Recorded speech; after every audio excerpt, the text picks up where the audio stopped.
Hello, thank you for tuning in. It's Stuart, the unrepentant atheist again, second video in 2 days. And so I want to talk about a book which I've just read. So I was in a bookstore yesterday looking around for something that would interest me. You know, it's not that easy. And I found this book.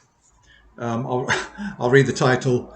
Uh, the title is The Terrorist's Son, written by Zach Ibrahim.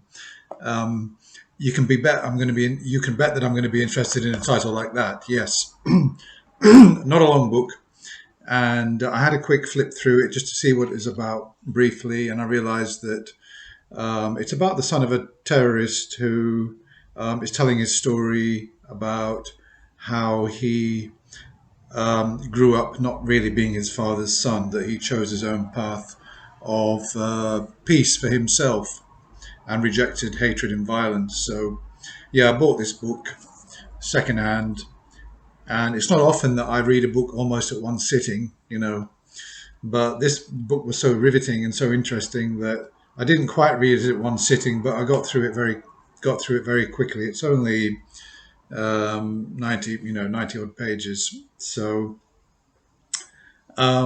just to kind of summarize what I found interesting in this book.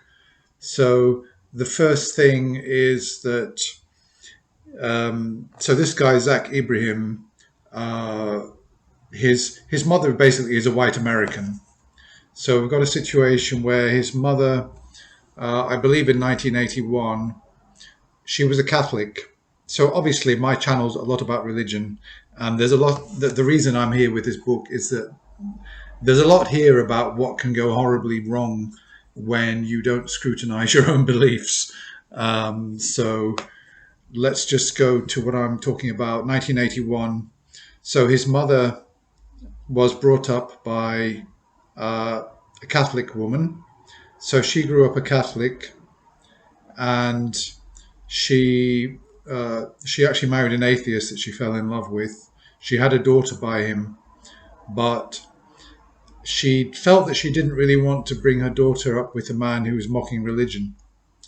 Well, you know, that's a shame, really, because he probably would have been a very good father to that daughter. And the path that she chose instead uh, led to, one of the saddest, sort of worst tales I've ever read that could, possibly happen to young children growing up. So let me just summarize, what happened more or less without giving all the sort of story away. So, yeah, so she divorced him. She felt that she didn't want to bring her children up with somebody who wasn't religious and somebody who was mocking religion. I mean, the thing is, obviously, I'm an atheist. I was married to a Christian myself. And believe me, I did not spend the whole marriage mocking religion. I didn't at all, because obviously, if you're married to somebody who's religious, as long as it doesn't interfere too much with your kind of life, and you don't have to adopt those beliefs yourself, you can more or less let it go, because quite a lot of the time, religious beliefs are going to be fairly kind of harmless. If you're married to somebody who believes in God, it's not really, it can still be a good marriage. But so in her case, she felt it would not be, and she divorced. And then she went to her priest asking for clarity on what the Holy Trinity was, because she kind of knew what it was in outline, but she didn't know the theological in-depth details of it. And when he was explaining to her, it seems that she was asking questions she didn't understand, and she's saying, well, that's a bit strange, and etc., etc. And he suddenly said, well, the fact you're asking all these questions and not just accepting what I say tells me you've got no faith at all. So she took that really badly. It makes me think that he wasn't really a very good priest, and that, as a priest, you want to keep sheep in the flock, don't you? And by saying that, he probably didn't realize that he would alienate her, and that she would end up rejecting her faith, which, makes me feel that her faith was kind of half-baked in the first place, if she would let this priest, destroy her entire faith.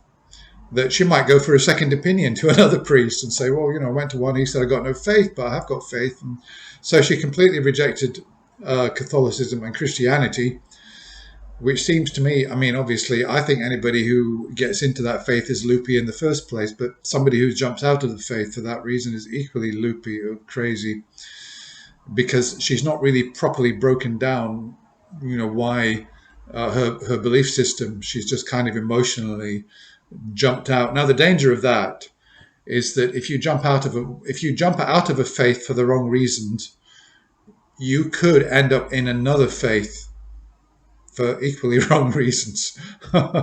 And obviously, that's exactly what happened to her. So um, I'll just go to a passage in the book that I want to read. And obviously, her son has written all this very well. So he says about her, and this is the real giveaway. Um, My mother is still in her 20s, divorced now, and studying to be a teacher. That's all fine. Teacher's a good profession, that's fine. She takes her 2-year-old daughter and ventures off in search of a new religion. Uh-oh, alarm bells are starting to ring there. It's not going so well now. Ventures off in search of a new religion to pour her faith into.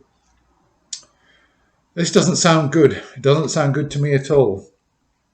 Why would she want a new religion? She's just jumped out of one fire and she wants to jump into another. She jumped out of one nest of vipers and she wants to jump into another. Why? Why does she need it? Why does she need a new religion? Why can't she just she's bringing up a daughter. She's training to be a teacher. She's setting herself up for a good secular life. Why jump into a new religion? So let me just read that again. I'm dwelling on this a bit, but there's a good reason for it, because my eyes nearly popped out when I saw it, and it made me realize why certain religions are good at dragging people in. So she takes her 2-year-old daughter off and ventures off in search of a new religion to put her faith into, as well as a new husband. So she's not only looking for, the connection there is that she's looking for a new religion and she's also in search of a husband. Well, in her vast intelligence, why is it necessary to find a new religion in order to find a husband? This is what I don't get. So early on in her quest, my mother finds a book about Islam. Uh-oh, that's a bit of a problem, isn't it? She visits a local mosque. Now, why did she do that? I've looked at books on Islam, and I couldn't find anything remotely interesting or persuasive in such a book that would lead me to go to a mosque. So she visits a local mosque to ask questions and meets Muslim college students. She had no idea how warm and friendly-centric the community was. The men in particular are nothing like the standoffish, coldly masculine Muslim stereotype. They wave happily to my sister as she toddles around. Well, of course, because, to an extent, it's the same with Christian groups. When you go to a new religion, you're going into a community, and they're not going to be kind of cold and standoffish, because they want to welcome you with open arms. They want another convert. They want to add to the flock. And of course, particularly when a white American woman goes into a mosque, of course there are going to be smiles all over the place, because they want her as part of their own. They want to increase their number, and this is the way that religions work. It's like a kind of honey trap. It's all smiles at first when you see them, but what's behind all the smiles? So she goes in there, and they kind of start giving her lessons in Islam, and she starts learning Arabic, etc., etc. And they give her so much respect and so much warmth that she starts to feel part of the community. She's getting sucked into Islam, and as part of her conversion, apparently she's got to read out a passage from the Quran or something, some text in Arabic. And while she's reading out, she notices she's doing it in front of a kind of congregation, She notices a man, a green-eyed man, obviously a Muslim, who is of Arab extraction. And he kind of smiles at her, and she likes the look of him. He's a handsome guy, etc., etc. And then later on, somebody says to her, "Oh, actually, there's a man in there who actually quite likes you. Would you like us to do an introduction?" Because, of course, mosques are also marriage agencies, aren't they? I mean, this is what it's all about. They're dating clubs and they're marriage agencies. And reading this book, there are one or two episodes in here where women have gone into mosques and literally within weeks they're married. That it really does. I mean, they don't waste time. They really, move fast. There's no long engagement process to find out what the person's like. What is their personality like? Am I marrying the right person? But it looks to me like, as I said, it's like a marriage club, marriage agency, and so they meet, they like each other, etc., etc. I mean, literally within a very short space of time, they're married. And what she doesn't realize, of course, she has a couple of children by him. One of them, of course, is Zach Ebrahim, the guy that wrote this book. And they move about from place to place, and eventually they land somewhere. I can't remember where it is. Pittsburgh, I think. He starts going to. He has one or two. He has some bad fortune. He's working for. He's working for a lighting company. He gets electrocuted. He injures himself, etc., etc., and then he can't do that job anymore. And then he's got to do another job. He gets disrespected, and then he starts going to a particular mosque. He starts spending his evenings there. He's spending time with certain people. He's idolizing one of them in particular. Basically, what's happening is he's being radicalized, unbeknownst, obviously, to his wife. And what happens eventually is that he's radicalized to an extent that he assassinates. He assassinates a member of the Jewish clergy, a kind of extreme rabbi. In I think it's 1990, 1991. He's injured. He's injured trying to escape. He shoots an old man in the leg as he's trying to escape out of there. Somebody who tries to stop him. He jumps into a taxi. He puts a gun to the taxi driver's head, and the taxi driver jumps out of the car. He then jumps out of the car as well, and it so happens that a policeman shoots him and injures him, and he's captured. Of course, he denies it, and I mean, a lot of the book is about how this affected the family, and it was tragic for the family, of course, because his wife didn't know anything about it. Obviously, his son didn't know anything about it, and the consequences for his family are absolutely catastrophic because, his son, they've got to move, they've got no money. His son is going to school and getting bullied because, your father's a terrorist, etc. And it's an absolute catastrophe. It's an absolute catastrophe for the family. He's tried. Incredibly, he's actually found not guilty of the murder, but he's found guilty of various other crimes.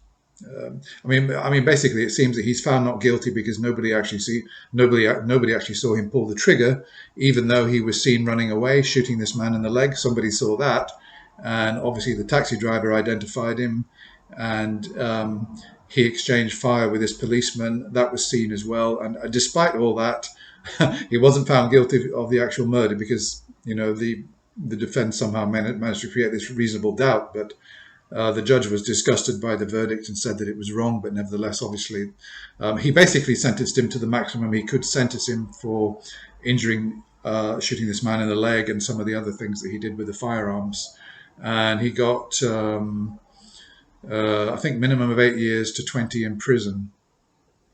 So, and what happened from there is that he masterminded another attack on an attack on the World Trade Center, which happened in 1993, which I didn't know about, which involved driving a van under the building and exploding the van. It apparently killed about 6 people and injured about 20 others. A pregnant mother was killed apparently, and so the book really is all about this poor boy and his absolutely appalling father, his experiences, and the way really that his father traded his family's future in order to be a terrorist and in order to kill and to hate. So he gave up his son. He gave up his son, and he gave up his relationship with his son. He could have been a father to his son, and instead he decided to kill and to hate and to maim. And how this boy grew up coming to terms with that, but and all the dreadful experiences, of course. But also his mother, just coming back to his mother, because of course she became a Muslim. You know, she wore the whole, I mean, all the garb and everything. She became a devout Muslim, and eventually she divorced him. You know, because at first he was saying, "Oh, I'm innocent. I didn't really do it," and eventually they had incontrovertible proof that he did do it. They retried him because initially they found a big box of writings in Arabic in his house, but bafflingly, they didn't translate them before the first trial. It was only when they eventually translated them after the World Trade Center bombing in 1993 that they realized that he'd been radicalized. Stupid idiots. That's the FBI. You know, they had all that evidence and they didn't even bother going to the trouble of translating it. Later, when they found, oh God, he did do it after all. Yeah, they retried him, found him guilty, and he's serving 8 life terms. He'll never get out of prison. Still, he wouldn't admit to his family that he'd done it. His wife got fed up. She divorced him. And where do you think she went to meet somebody else, to find a new husband? As if, once bitten, twice shy, you'd think that she would run a mile from Islam. But no, she's straight back down to the local mosque. And she finds another guy who wants to marry her, and she marries him within 2 weeks. He turns out to be an abuser. He abuses his son. He beats him. He's got children of his own who he treats like little angels, and he terrorizes the children, obviously his stepchildren. And so his son has got to go through another nightmare. He ends up virtually hating his father because obviously in his view, his father has created that whole miserable childhood for him. And you've got to think about the mother as well. She knows that all this abuse is going on and she stays with him. And it's just baffling, really, that any woman could do that. Eventually, she leaves him. But only after only after many years of abuse, and she goes back to her mother. She leaves this guy, and this is another lesson because the thing is, when she became a Muslim, her mother rejected her, and that was wrong because it may well be the reason that her mother said, "I don't want to see you wearing that hijab. I don't want to hear anything about Islam. You're no longer my daughter." She really did throw her out. And it may well be that had it not been like that, had she left the door open, she might well have come back well before that, and the children would have been okay. It's infuriating, that she made all these mistakes. I shouldn't be judging her, but when you see, when you've read the narrative and you've seen the story, the impact that it had on this boy and everything, she eventually goes back to her mother, really only because her mother has had a stroke. She's a heavy smoker and everything, and so they're reunified, and everything is kind of okay from there. And obviously, the young man has come under new influences. He realizes the path his father taken was the wrong one. He embraces empathy, and he embraces a kind of secular worldview. And he says in his book near the end about him and his mother, "As for me, I'm no longer a Muslim, and I no longer believe in God." Well done. That's what we like to hear. "It broke my mother's heart when I told her." Well, that surprises me, and it surprises me that his mother did not have the intelligence to realize that had she not gone down this whole stupid religious route, that none of this ever would have happened.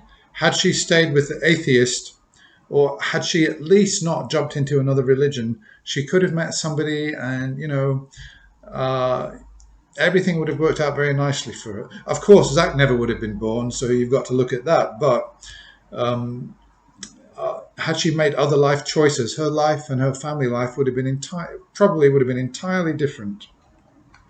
So he says, "Yeah, I no longer believe in God. It broke my mother's heart when I told her, which in turn broke mine." So this is the tragedy. It's like his mother. It broke her heart in a way when her mother rejected her because she turned her back on Catholicism, embraced Islam, and this whole bloody religious thing. It's just such a damn nuisance. It would really be better if people just gave up the whole thing and just embraced secular values and humanism. So yeah, my mother's world is held together by her faith in Allah. Well, as I've demonstrated quite well by going through what happened in this book, or at least the details of her life prove the opposite to that. They really do. It was her introduction and her faith to Allah that destroyed everything for her and her children. What defines my world love? My world is love for my family and friends, the moral conviction that we must all be better to one another and to the generations that will come after us, and the desire to undo some of the damage my father has done in whatever small ways I can.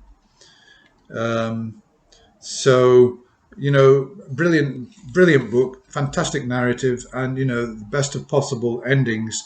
Now he's done a TED talk online, which is just a really taster of his book. The book is very powerful. I do recommend that you read it. If you can get hold of a copy. The TED talk is really, to be honest with you, I find it a little bit unsatisfactory, particularly when he's talking about the bomb that exploded under the World Trade Center and killed people. For me, he's a little bit too composed when he's reciting that. I would not be able to tell that story without breaking down, because what his father took part in was just so catastrophic. I know it wasn't his fault, but I would just feel too many emotions to actually talk about that with actually breaking down. But he is on TED Talk. I'll put a link. That's all, guys. I hope you enjoyed that. Let me know what your comments are. Bye for now.